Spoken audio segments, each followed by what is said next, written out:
Okay, I'm working on the T1600 diesel Kubota rider mower again, and after servicing the engine, which I've done, I've changed the oil and the filters, I discovered that it could not run under load. So it must be these fuel filters or the fuel line or something inside the tank. So what I'm doing today is installing the two new filters, possibly cleaning the tank out, and also I do need to possibly replace a couple of fuel lines. It just depends what they're like condition wise. You can see that these ones under here, they're a bit rusty, but I've checked them and they all seem to be fine. So those ones I think I can pretty much safely say do not need to be replaced today, although maybe one day they will have to be done. They then go to the back of the machine where we have another fuel filter where the fuel pump is, and then it goes obviously to the tank. So what I'm going to do to begin with is remove the whole of this back panel section and also the seat so I can gain access to the top of the fuel tank, and that's going to, if nothing else, just give me much better visibility and space for changing the fuel filters. But I do need to inspect everything under here and make sure it's all clean.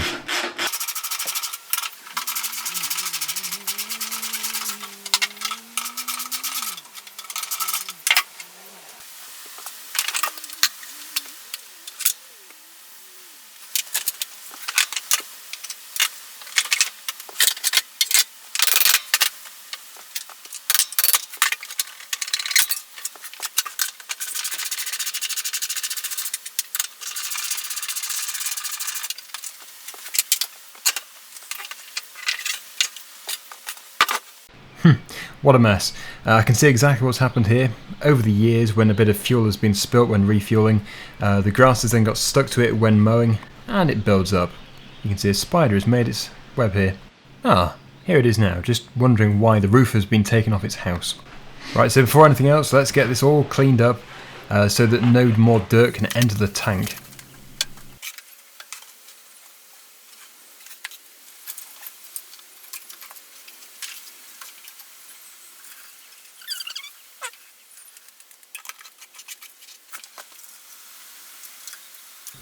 There we go, nice pile.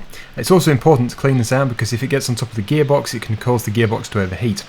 My intention is to remove the tank, so I'm going to remove this retaining bar, and that way I'm going to be able to hopefully get the tank out of there.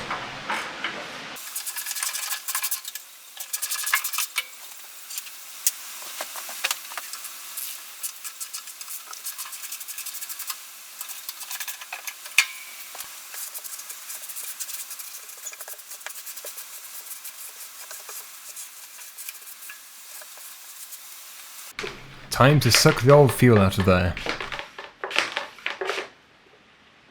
Ugh, looks like somebody's put a load of soil in the tank. Must be an accumulation of debris from over the years. This probably explains why it wasn't running correctly. The fuel filters must be completely blocked up, if that's in the tank. Yep, as you can see from a visual inspection, that filter is totally blocked.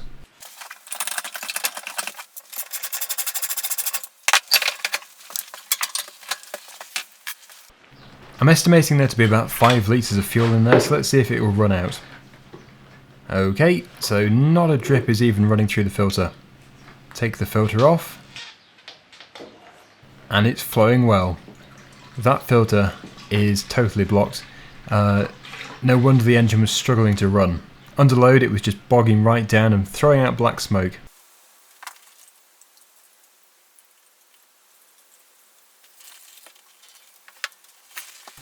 I've allowed the fuel to settle, and really there is next to no dirt in it at all. Having said this, I'm still going to filter it. The last few drips are coming out. I've taken 5 or 6 litres out of the machine. Now to remove the fuel tank.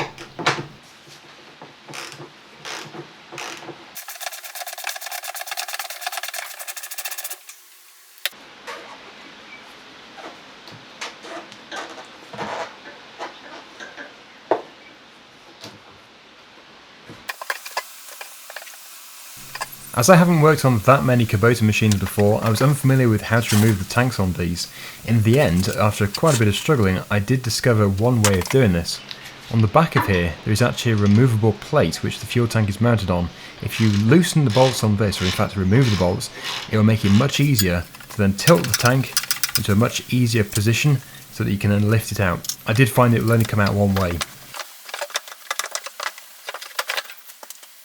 Well, certainly the traditional build-up of grass and dust on top of the gearbox, allowing it not to cool properly. I'm going to give it a clean later.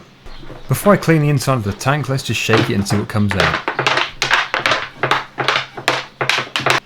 Ah yes, bit of water and mud or something, I don't know. Something which really should not be in there. Time to give the tank a really thorough clean inside and out. And this can be pressure washed.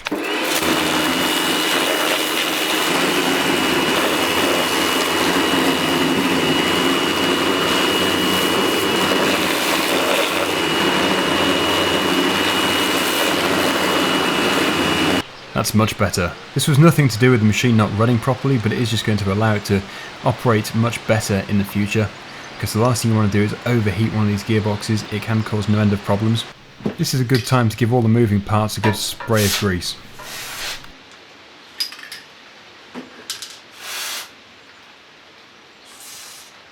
I will replace any fuel line which has been contaminated with dirt.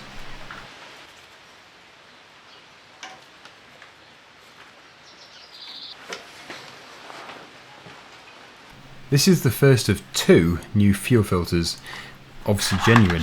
What I'm going to do with this one is fit it to the back of the machine, the other one goes to the front, and also if you look closely on here there is actually a direction arrow, so you know which way the fuel should be flowing through it.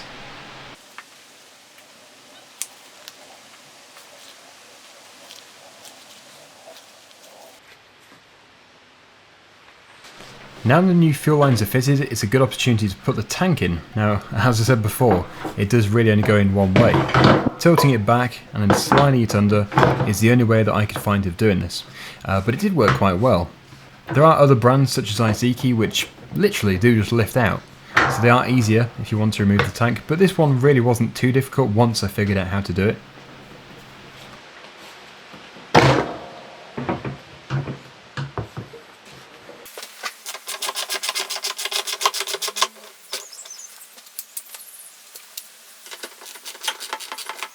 That is the clean fuel tank all installed with the new filter and new fuel line. You can also see the new fuel line fitted to the underside of the fuel tank here.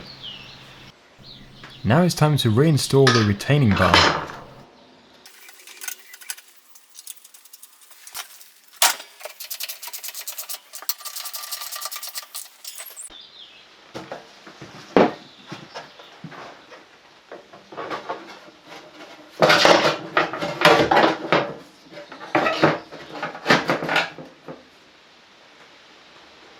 If you're wondering what this is, it's actually the knob for the neutral valve for the gearbox. It allows you to push the machine when the engine is not running.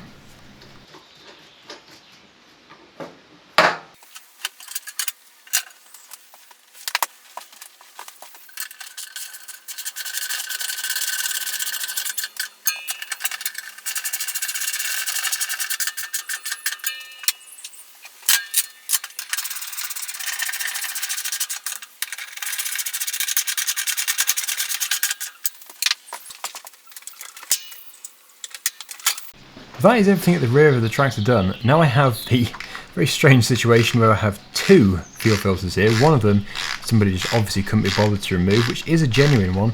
The other one is just some cheap generic one which is going to be replaced. I don't think it's got too much dirt in it because the primary filter removed most of it, but as I have a new one, it's good practice to put the new one in. Also, I think I'll go to a bit more effort than the previous person did and put it in the original holder.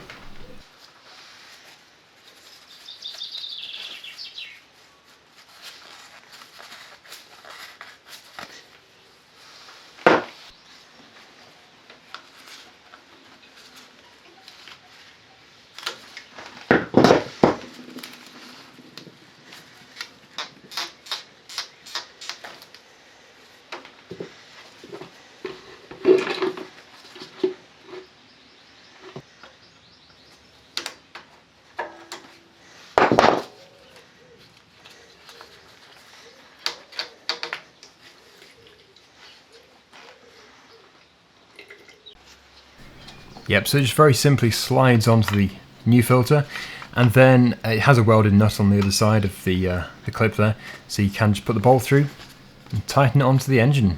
I will just say as well, Sometimes I do replace all the fuel lines, but as these ones seem to be in really good condition, I didn't really see the point in doing that.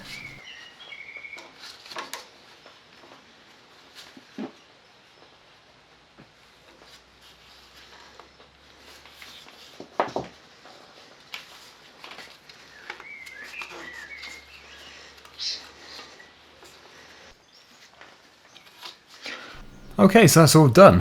What I'm going to do now is put some fuel in the tank, then turn the ignition on, allow it to pump around, and then I'll bleed the system, just bleed the lines, and hopefully it will work.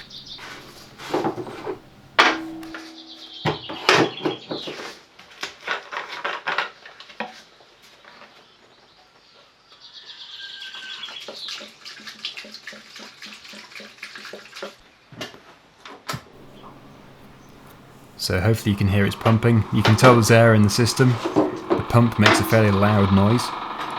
But once it's circulated, I can then bleed the air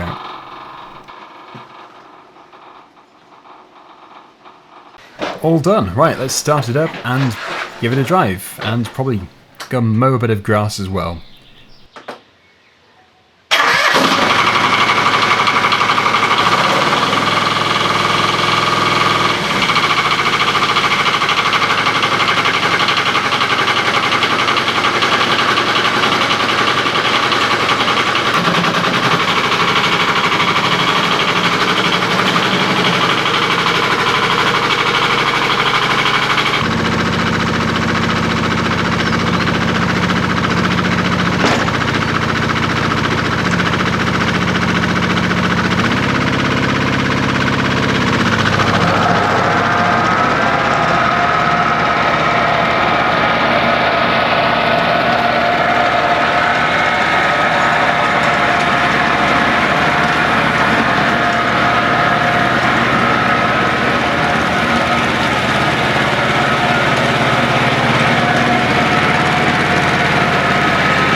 Perfect. Thanks for watching everybody. See you again soon.